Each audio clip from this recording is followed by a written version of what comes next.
Summerville Fire and Rescue will have a new chief starting next month for the first time since 2011. Meredith Blair spoke with the outgoing Chief Richard Waring IV to reflect on his time served ahead of his retirement. Following in his father's footsteps, Chief Richard Waring IV has dedicated 30 years of his life to fire service in the Lowcountry, moving up the ranks along the way. The self-gratification of it, of working in the fire department where my father was a fire chief for 30 some odd years here in Summerville, and getting that opportunity to come here and do that's very self-fulfilling. The career side, it's been great to come to work here and introduce some new ideas within this organization. He spent 20 years with the Charleston Fire Department, where he gained knowledge that he's shared with Summerville since becoming chief.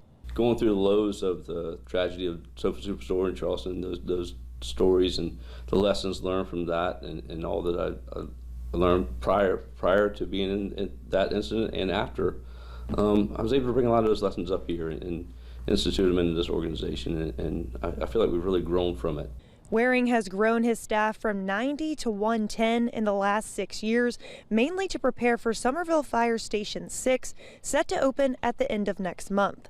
He also has put a strong emphasis on training.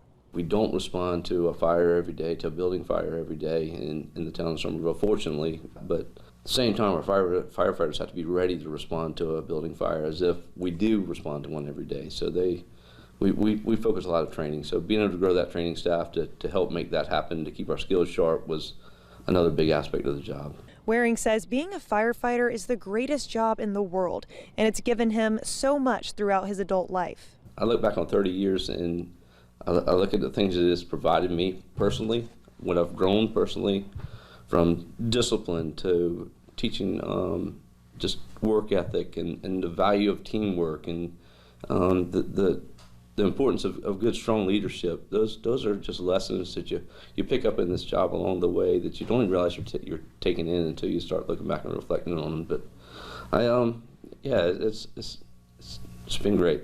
Waring's last day with the department is June 23rd. His replacement is Deputy Chief Brent Melcher. Reporting in Summerville, Meredith Blair, Live 5 News.